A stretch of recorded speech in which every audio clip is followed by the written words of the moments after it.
Hello, good morning, and welcome to this Dawn Busters Taste Challenge. This morning, it's still dark. Sun is coming up, cold front coming through. It's cooling down, etc. Okay, we have the ever popular, ever famous Jack Daniel's Old Number 7. This company was founded in 1866. Versus 10 High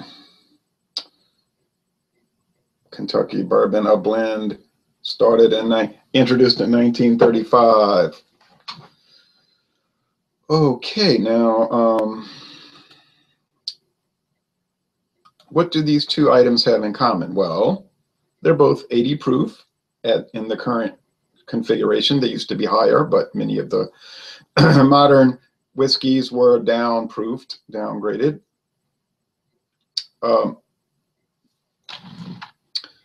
They're both sour mash whiskey,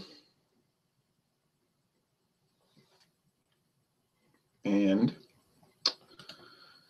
they're both aged. Well, let's see. They're both legally a bourbon. Although the Jack Daniel's is sold as a Tennessee whiskey, it is a bourbon, but it's marketed as Tennessee whiskey. And there's laws about that, which are Tennessee state laws. Okay, they're not applicable to Louisiana or your state if you don't live in Tennessee. Anyway, this Jack Daniel's. Here we go, JD at the bottom. It is aged at a minimum of 4 years, they say. A minimum of 4 years, which means what? About 4 years. 10 High is aged 3 years. It says right here.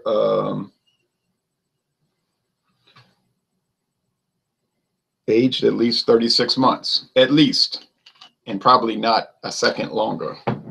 But I can't say that for sure, but I would assume that. Okay.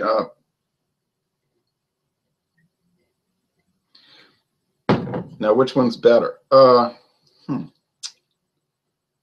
Well, I could sit there and tell you what I think, but like we've been saying on Alcohol Eggs on Facebook, blind taste test, that's the way to go, because you could really find out some things that you didn't expect. Okay.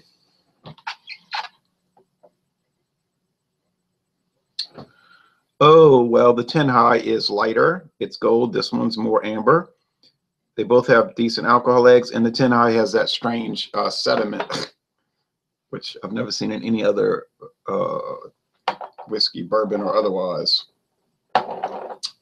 Jack Daniel's is straight whiskey. It's mingled between different barrels of straight whiskey, okay? So in that sense, it's blended. It's not a single batch. It's not single barrel. Well, you can buy that too. 10 High is also probably done the same way, but it is a blended bourbon at a 51-49 ratio. 51-49 ratio. You can get some pretty, relatively expensive blended whiskeys, like Rebecca Creek. I noticed they had that over at Mathern's. And that's not even a blended whiskey. It's a spirit whiskey.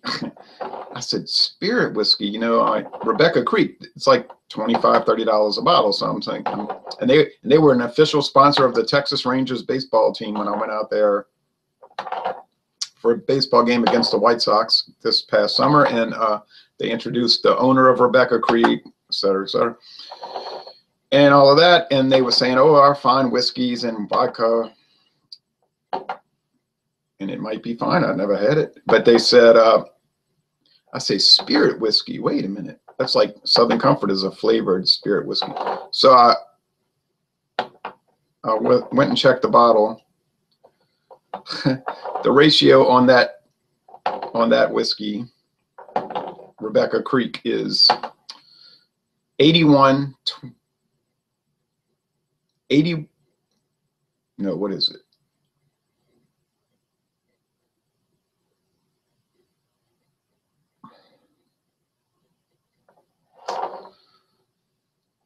I think it's 21.79.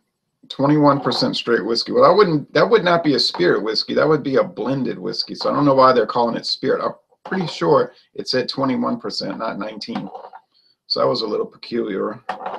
And then there's another one they have called Texas Ranger, which is blended. You might know something about Rebecca Creek and Texas Ranger. I don't know anything about it except what I just told you. Morning, crew. What's up? Says Justin. What's up? Exactly what you're seeing here. Just me doing the taste challenge. I hope you're doing well. When I got up this morning, it was warm in the house. It's warm, like 71, but I can feel it cooling down. But I'm not complaining because it hasn't gotten bitterly cold except for one weekend, and that's when we had the snow. You saw the videos maybe with the snow, and it got down to, it might have gotten to freezing 32, 31, because I noticed a lot of my plants died. But I don't know if it ever got below 33. I just think the snow got on them, you know what I mean? Where the snow landed on them, it froze them. So I just ripped them all up, threw them in the pile. Oh, don't worry, I don't cover those plants. They always grow back stronger than before. So I'll just cut them down. You know, I'll just get the clippers and cut them down to the ground, to the soil. And in a month, they'll just be more vibrant than before the freeze. So the azalea bush, I've never covered any of those. Even when it got down to 17 degrees, didn't bother them. The rose bush, yeah, it kind of killed when it got down to 17 and 21 degrees. It killed that, but I just cut it down to the trunk, and it grew back very fiercely and strong. So those rose bushes are tough, and they got bad spikes on them, and the thorns really gotten some bad sticks. Oh yeah, anyway, it's not about horticulture. All right. Now I would assume Jack Daniels is going to be better, but I thought that Jim Beam Choice was going to easily win, but that didn't turn out to be the case. I'm going to keep mixing them. I'm scared I'm going to look down and see that quick of a glance. You can almost see the unfiltered. I mean, I probably am just dreaming that. But okay, so sweet caramel. I would have started at the top of the hour, but the news was on. I wanted to see the local news. It wasn't too much they were talking about, but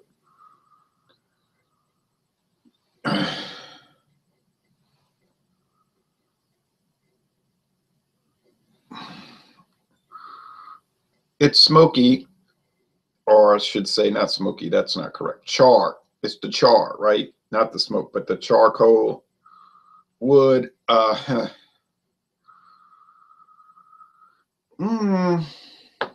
Little sweet, little sourdough bread. So smells nice. Makes me think it's Jack Daniels. Okay, next.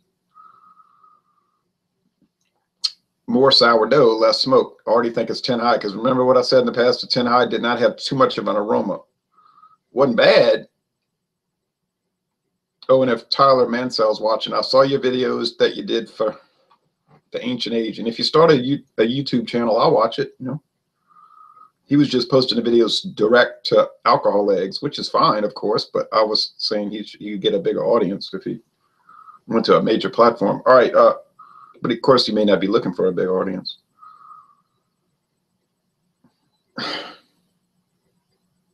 I'm not really looking for a big audience. I just do the videos. If you watch, fine. If you don't, fine. Whatever.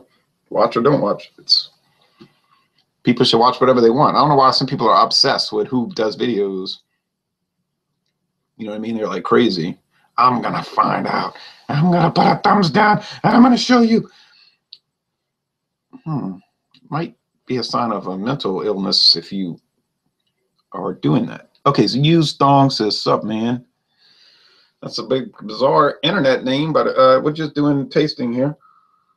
Okay, so on aroma, I think that that one to my right is 10 high, and to my left is Jack Daniel's Old Number 7. But you see, it could be opposite for you, right, left, because you know I'm looking at a mirror image since I'm looking at my own playback, right? So, but you're looking at it correctly. Anyway, going on.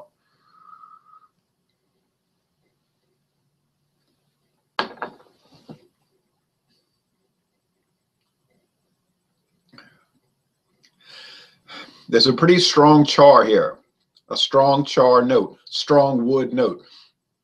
If you're into the taste of wood, bourbon should work for you. A lot of people cannot stand that, so bourbon does not work for them. Personal preference, not a quality issue. A lot of people get confused between quality and personal preference. I don't know why, but they do. Okay, there's definitely the sourdough bread. Think of a sourdough bagel type thing, okay? There's a little bite to it, and I do like drinks with a little bite, beer, etc. But it's not flawed. Now, I posted a video yesterday that caused a lot of controversy about this IPA that Lawrence sent me from Tennessee. And I gave it a C-. It was not good. And it seemed different from the other ones that I watched. I watched other video reviews, and it was milky, you know, the New England style, milky. Mine was mostly clear, which right there seemed like, and I did a swish and pour. I got there wasn't really any bottom contents, to tell you the truth. So right there, that was telling me something was wrong. It didn't necessarily smell like any IPA, really. Yeah, it was fruity, but it wasn't like a fruit bomb. It was something, and then the whole middle flavor and body of it was hollow, vacant. I said it tastes vacant. There's something missing here, like in the movies, in the movie Bananas, where the woman says, I knew something was missing. So and then of course, Greenleaf 33, he's attacking me. Oh, you just prefer macros. You know, it's so obvious you prefer macros. And if you see a macro produced label, you're going to automatically like it over that, which is a abject lie. It's not true. I don't care who makes it. I do blind taste tests. I'm not here to answer for companies if I get sent a product that's flawed. Okay, so that's sort of like the theory I'm going along with before. I hate your videos, so I'm going to make sure I watch every one so I can jump on them and start doing the criticism. I don't get that, but I don't know. I just don't understand that approach. It's bizarre to me. There's certain reviewers I don't like, so I don't wait for their posts so I can hurry up and start watching them to tell them how much I hate them. I don't even subscribe to them. I just ignore them. I don't watch them. I don't like them. I don't deal with it. I don't. Now you might say, yeah, but you're not disturbed. This is true. Now, this one has a woody note, char, but it's milder. It's both sweet. Okay, so both sweet, both have a little alcohol, but you get used to drinking these bourbons and you don't really notice the alcohol as much. It becomes a little more commonplace in your taste of it. Okay. Oh well. You sit down and you say, well, heck. 10 high is $9.99, and then Jack Daniel's is $23.99 or $22 if you go to get a sale at Walmart for the same size bottle. So obviously Jack Daniel's is going to be way better. But I am not seeing that. I don't even know at this point which is which. Now, I'll tell you the truth, I'm kind of thrown off by this. I got to be careful not to look. I got to be really careful. One more sip. Man, that sourdough is really coming into play underneath. Now, I know the theory is, well, sour mash process doesn't affect the flavor. It's just a priming. I got some kind of hair in my eyes. It's a way to prime the liquor and carry over the old batch into the new. I understand that, but I don't know why, but I noticed a sourdough bread pickup on the sour mash whiskeys, and I don't notice it on the ones that aren't sour mash. So It's like the corn adjunct isn't supposed to impart corn, but sometimes I pick up corn, so maybe I'm crazy, or maybe it's more of a flavor add. Maybe it enhances or detracts, depending on how you look at it, the flavor than people say. Now this has got me very confused. Now, as far as a winner, there ain't none. There ain't no winner, boys.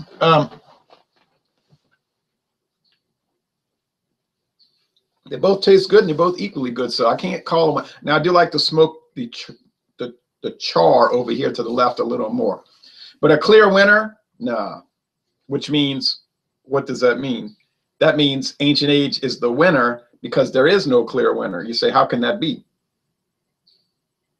Well, because Ancient Age is about $10 a bottle and Jack Daniels is about $23 a bottle. And if the payoff is equal, but the payout is vastly different, then the lower payout wins, right? Common sense will tell you that. Okay. But show up at a party with 10 high and then the eyes start to roll and people start to judge. They may have never had it now. Oh, what's this? Cheapskate? But show up with Jack Daniels. JD, baby! JD! Woo, woo, woo! You've been there. But then you might tell them, well, let's do a blind taste test. You're talking big. You're talking trash. Well, let's do it. They're not going to do that at a party. We're doing Jello shots.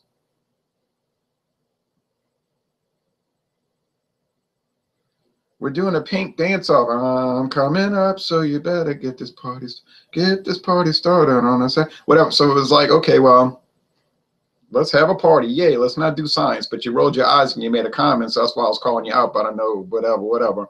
Let's change the topic. Let's talk about pink. Now, I've been to a number of barbecues where I would intentionally bring oddball items just to get the reaction, like Schlitz. Whoa, Schlitz! And usually it's people making reminiscent remarks like, I remember when I was 10, everybody would drink Schlitz. Oh yeah, I'm glad they brought it back. I thought they canceled it, that kind of stuff. And you're like, no, and you got to tell them they never canceled it. Then you try to explain that they're not really interested, so they walk off. But that type of thing. And then some people are open-minded at these barbecues or crawfish balls or whatever, and so they'll entertain it. They'll try it. They'll say, hey, that's pretty good, or whatever. And then you've always got the jerk at the party who'll say, Schlitz, I wouldn't drink that garbage if you paid me money. And then, but they're holding a Bud Light while they're telling you that, and you're thinking, right.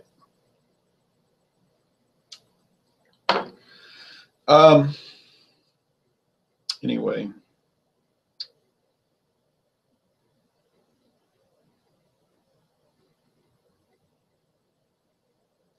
Luckily, most of the people in my family are kind of cool about it. Like, they'll either try it and drink it, or they'll be indifferent to it. But they generally won't attack it. My father will do it, but he's not serious. You know what I'm saying? Like, he'll say things, but he's not meaning it. He's just saying it to do that's his thing that he does. Like he might say, oh, Schlitz, that's horse piss drained through a dirty sock. Now, he doesn't mean it. He just says it because he likes to be obnoxious or whatever. But back in his drinking days, he'd have drank it. In fact, I used to bring him beers from trips all over the country. I'd bring him beers, and he'd try them. He'd try them. Like he tried that Colt 45 lager. Yes, they used to make a regular Colt 45, regular beer, like not malt liquor, like Colt 45 premium beer. I've got a can. And he tried it, and he liked it. But he said it was too rich for him.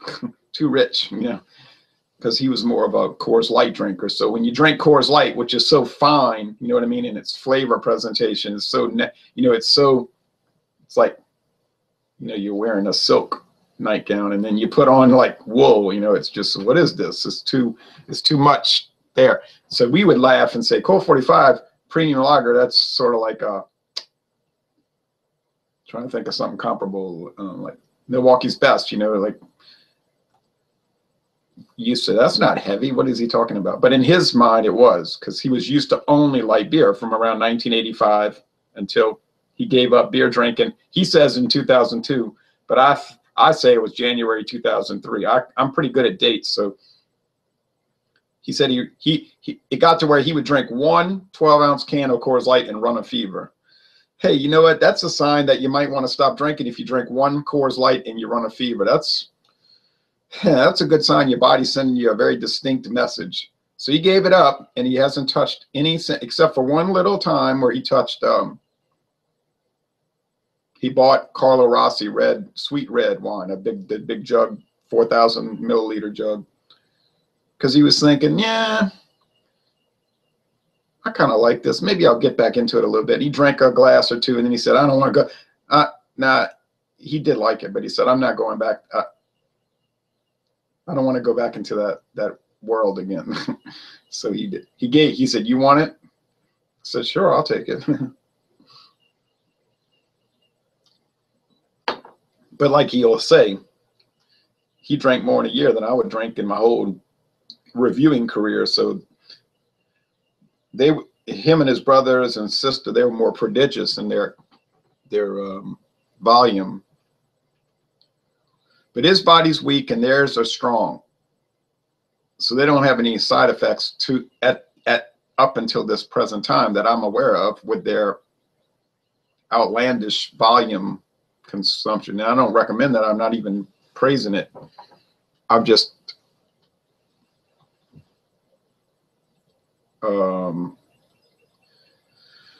what do you say, impressed by it or appalled by it? And it's strange, they never get ill. They just drink beer, wine, liquor, like in a continuous rotation. Beer, like, so let's say today's a Saturday, so they might be having a shrimp fry or cochon de lait, you know, the big pig roast.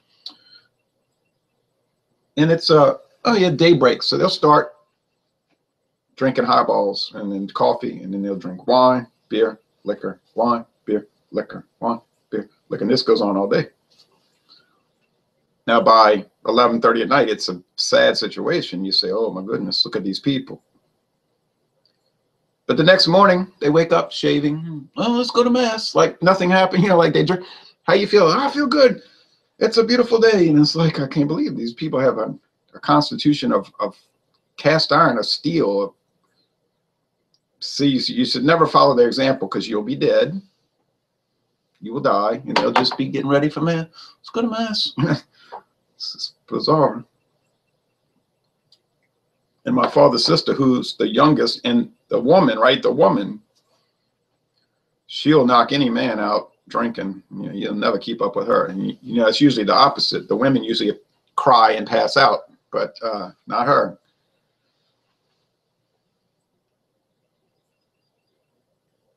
Incredible. It's unbelievable. Okay, anyway. I think you say you shouldn't talk about your family like that. No, they would laugh at it if they heard me saying. They would say, that's true, that's true. But anyway, I'm not spreading bad paper. They would they would agree with it. Wow, this is incredibly hard to differentiate. Chihuahua. I think, but I'm going to call it, and this is going to be controversial. I think the one that's more charcoal is the 10 high. Now you say, no, you're crazy. You've gone mad. Jack Daniels is harsh. Jack Daniels is the brute. No, I think the 10 high has more charcoal. I really think that. I didn't pour enough. I barely got a taste, but it was enough for the challenge. I think this is 10 high. Last call over here. You saw how thin my little samples were. That was like an ounce each, I think. Well, that's good, because it gives me some. It helps me come in under the quota, right? So I could actually do a whiskey review today for something I've been chomping at the bit to do. See, so that doesn't violate my quota. Because I do have a quota now. I joke and kid, but I have a quota. I have a beer quota. Yep. Okay, 10 high. I think it's 10 high. Oh, mama monkey. Yeah, I was a little scared about that. It's Jack Daniels. Okay, all right, okay.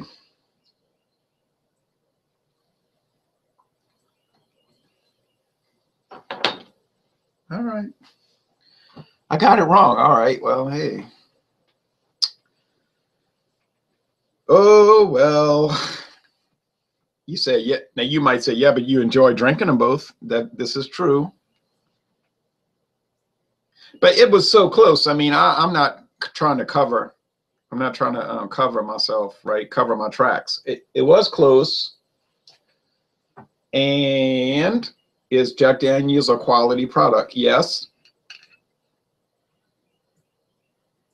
It's funny because I'm no great fan of Jack Daniels. Honestly, I'm not out here running about touting Jack Daniels. But the thing that makes me like it is you got the beer snobs that they would rather kill themselves than drink a Budweiser. You know what I mean? Like if you pull out a bottle of Budweiser or a can, they go into a seizure. It's kind of like that with Jack Daniels in the whiskey world. People say, let's talk about whiskey, man. Woo, Whiskey Brothers talking about whiskey. Oh, yeah. And then they'll talk about the different whiskeys they brought. And then you say, well, I got Jack Daniels. Get him out of their house. And then they'll like have a seizure. They'll go into like convulsions and whatnot. So, and the same thing with Budweiser. And so it's comical. And then they'll sit there and tell you all the things they'd rather do than drink Budweiser. They'd rather be tortured, kidnapped by Iraqis, have their whole family slaughtered by Basque separatists or whatever, so and then you say, well, that's just a beverage, isn't it? And then you taste it and you say, well, it's not really bad. What are you talking about? That's the worst. And then they go into this long thing about empires and robber barons and conspiratorial theories and everything. And you say, wow, I didn't know. I thought it was just a drink. And the same thing with Jack Daniels. They just go crazy, And you read some of the reviews. It tastes like airplane glue. That was the one that I couldn't get. It smells like, what they say? It smells like a Band-Aid and it tastes like airplane glue. Well, I ought to do a rant and rave video again, huh? But no. Just smells like whiskey to me, but then I don't get the Band-Aid and it doesn't taste like airplane glue. You saw I just did this taste on it. It was nothing about airplane glue. I've never tasted airplane glue. I wouldn't dream of tasting it. Although I used to do models, I would make the little models. So I think there's a lot of perspective issues with beer and wine and liquor. People just say insane things, which is the whole reason I started my video channel. He says, so drink malt liquor, only malt liquor with the label out. A lot of people will go along with that. And as you know, I have the Malt Liquor Project, which I've done many videos with. So, yep. All right. Well, thanks, folks, for watching this video production. And tomorrow, God willing, because I'm not sure, but I think if the plans go right, tomorrow I'll do 10 high against the Jack Daniels number 7. Now, Jack Daniels number 7 is the green label. And that's a little bit of a peculiar one. That could be even more of a challenge than this. And I got this one wrong. So imagine how challenging that challenge will be. Oh, well, it'll be fun, I guess. All right. So thanks for watching this video production. Everybody take care and have a great weekend. A lot of bowl games coming on today. And NBA basketball and college basketball.